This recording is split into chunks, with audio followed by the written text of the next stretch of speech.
créationnistes, des gens comme Kant ou Searle, des gens qui vous expliquent que le temps n'existe pas sans nous. Nous sommes, il n'y a pas de temps sans un sujet comme un sujet conscient qui perçoit le temps.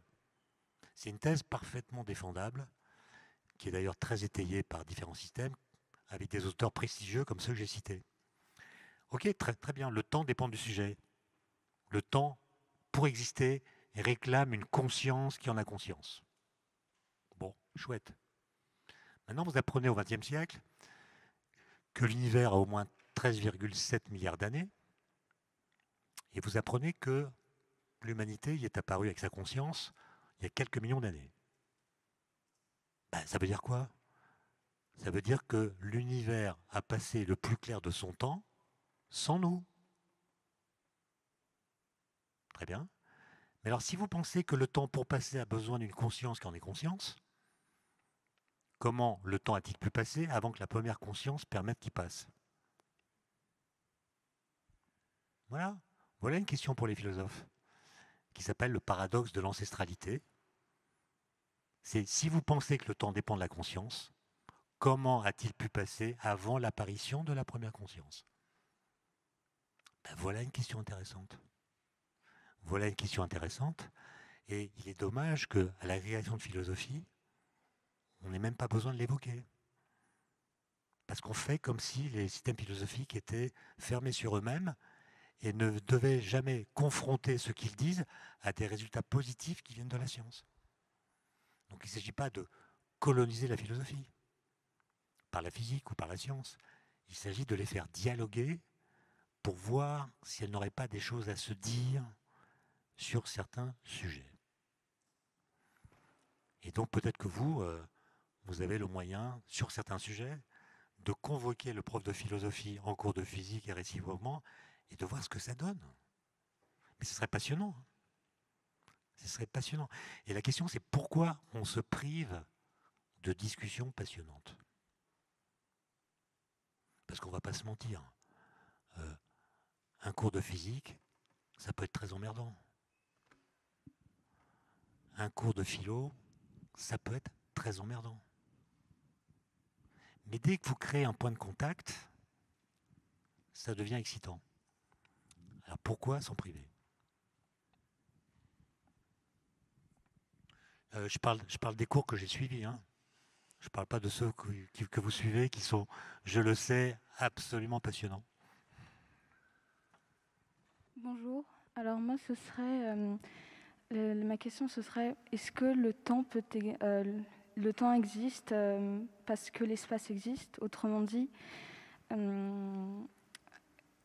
si admettons Excusez-moi, je vous entends mal à cause du masque. Alors je ne sais pas si, je voilà, l'enlève alors. peut-être ou Est-ce que le temps peut exister dans le néant, admettons, avant le Big Bang le temps existe-t-il parce que l'espace existe? bon, ça c'est un gros sujet. Je ne sais pas combien de temps vous me donnez, mais déjà, vous voyez, souvent on dit, euh, les physiciens ont démontré que l'origine de l'univers c'est le Big Bang. Voilà. Une sorte de grande explosion originelle qui a créé l'espace, le temps, la matière, l'énergie, la lumière, etc. Et la question qu'on se pose, c'est qu'est-ce qu'il y avait avant le Big Bang? Bon. Alors déjà, quand vous parlez de l'origine de l'univers, euh, quand vous la nommez, vous contestez qu'elle existe. Alors je vais m'expliquer. C'est un peu compliqué. Mais avant de parler de l'univers, on va parler des choses qui sont dans l'univers. Bon, vous savez que dans l'univers, il y a des étoiles, par exemple, il y a des planètes, il y a des galaxies, il y a des atomes. Et au XXe siècle, on était capable de comprendre la généalogie de la formation, par exemple, des atomes. Vous avez dans vos salles de classe le tableau périodique de Mendeleïev, qui commence avec l'hydrogène. Pour les éléments naturels, ça va jusqu'à l'uranium. Après, il y a ce qu'on appelle les transuraniens. C'est dans le tableau. Et bien aujourd'hui, on est capable de raconter l'histoire de la formation de ces atomes. Les plus légers ont été formés dans les 3 premières minutes après le Big Bang. Ceux qui sont jusqu'au fer ont été formés dans des étoiles, comme le Soleil. Et ceux qui sont encore plus lourds ont été formés dans ce qu'on appelle des supernovas, qui sont des étoiles qui explosent. Et quand elles explosent, il se passe des choses qui permettent la formation d'atomes plus lourds. Tout ça est parfaitement compris. Et donc on dit, on a compris, on est capable de décrire l'origine des atomes. Mais quel est le sens du mot origine dans cette phrase? Raconter par exemple comment a été formé l'oxygène, c'est raconter l'ensemble des réactions nucléaires qui se sont produites avant l'apparition de l'oxygène, dont l'oxygène est la conclusion. Donc raconter l'origine d'une chose, c'est raconter l'histoire qui l'a précédée et dont elle est l'achèvement. Donc le mot origine pour un physicien veut dire conclusion. D'accord? De même que si moi je vous demande votre origine, vous allez me parler de vos parents, de vos grands-parents, etc. Vous allez me raconter une histoire dans laquelle vous n'étiez pas, dont vous êtes l'achèvement. Ok? Alors maintenant, la question qui vous intéresse, d'après ce que je comprends de ce que vous dites, c'est plus l'origine des choses qui sont dans l'univers, c'est l'origine de l'univers lui-même. Mais si j'applique la même méthode, je vais devoir raconter l'histoire qui s'est déroulée avant l'univers, dont l'univers est l'achèvement. Donc je suis en train de dire, avant l'univers, il y avait déjà quelque chose. Mais s'il y avait quelque chose avant l'univers, c'est que l'origine dont je parle n'est pas l'origine de l'univers. Et donc, la question de l'origine, selon qu'on l'adresse à des objets qui sont dans l'univers ou à l'univers lui-même, ne revêt pas du tout la même signification.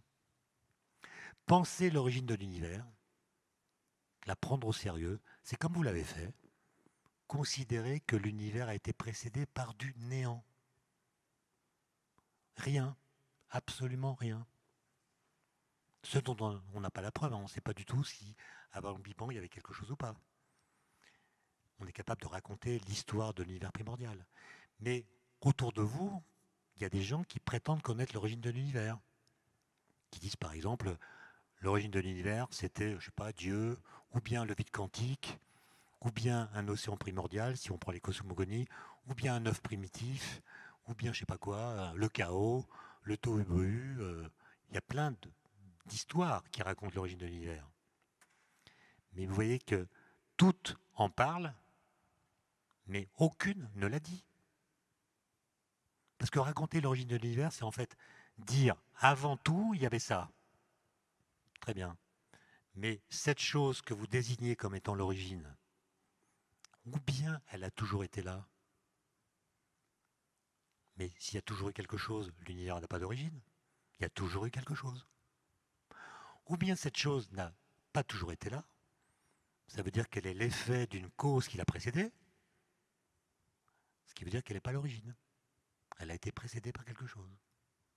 Et donc, à chaque fois que vous nommez l'origine de l'univers, vous prononcez une phrase qui contredit le fait que cette chose que vous avez mise à l'origine soit l'origine.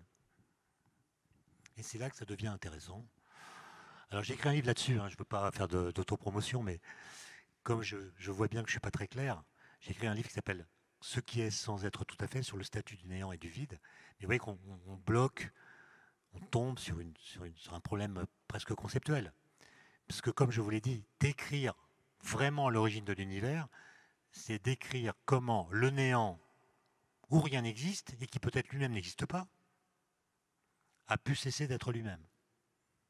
Et sans faire de Raymond DeVos, on voit bien qu'un néant qui peut cesser d'être le néant, c'est déjà quelque chose, quoi. D'accord ? Et vous voyez qu'il y a tous les paradoxes philosophiques d'ailleurs, qui ont été vus par les philosophes il y a très longtemps. Le néant, l'idée de néant que vous avez en tête, comme le disait Bergson, c'est une idée qui est destructrice d'elle-même. Alors qu'est-ce qu'il veut dire par là ? Il veut dire que si vous tentez de penser le néant, de vous l'imaginer, de vous le représenter, en fermant les yeux, faites de la méditation et je vais dire, j'essaie de penser le néant. Mais vous allez voir que vous le vouliez ou non, vous allez en faire quelque chose. Vous allez lui attribuer une matérialité, une spatialité, une corporéité qu'il ne peut pas avoir puisqu'il est le néant. Autrement dit, penser le néant, c'est le faire être. Et en le faisant être, vous le niez. Alors pour le dire de façon plus triviale, penser à rien, penser le rien n'est jamais penser à rien. D'accord? Et donc la question de l'origine, dont on parle avec beaucoup d'aisance, avec familiarité, c'est une question abyssale qui pose toutes sortes de paradoxes et je ne crois pas du tout que nous la résoudrons un jour. C'est un mystère total et pas du tout une énigme. Depuis tout à l'heure, du coup, on aborde le sujet un peu de la vérité. Et depuis tout à l'heure, on aborde le sujet de la vérité. Et donc, est-ce que vous pensez qu'un jour, on peut établir une vérité universelle, entre guillemets, enfin, qui soit vraie pour toutes les formes qu'on peut attribuer? Est-ce qu'on peut avoir une vérité universelle, c'est ça? Ah oui. Bon, là, je ne voudrais pas réciter une forme de catéchisme, mais je pense que ce que j'ai appelé tout à l'heure les vérités scientifiques ou les vérités de science sont en principe des vérités universelles. Au sens où quelqu'un qui suivrait le raisonnement qu'on a suivi pour les établir arriverait aux mêmes conclusions. C'est un peu naïf, mais quand vous allez au CERN, ce laboratoire européen qui est à Genève, où collaborent des physiciens du monde entier sur la physique des particules, il y a des physiciens chinois, des physiciens américains, européens évidemment, d'autres, ils font la même physique. Ça ne veut pas dire que leur lecture culturelle de la physique soit la même. Par exemple, sans vouloir le dire de façon trop générale, parce que à mon avis c'est pas si simple, mais les philosophes chinois, les physiciens chinois ne se posent pas la question de l'origine. Parce que dans la langue chinoise, on ne désigne pas des choses, on désigne des processus. Donc ils voient l'univers comme une suite de processus indéfinis, il n'y a pas d'origine. Il y a une sorte de continuation. Et donc nous, occidentaux, nous pensons, parce que notre culture nous y porte, la religion aussi, que l'univers est le résultat d'une création. Donc on a une façon de lire ces questions qui est sans doute spécifique, alors que les Chinois n'utilisent pas cette notion de création. Donc par contre, les équations, quand un Chinois fait de la physique quantique, il prend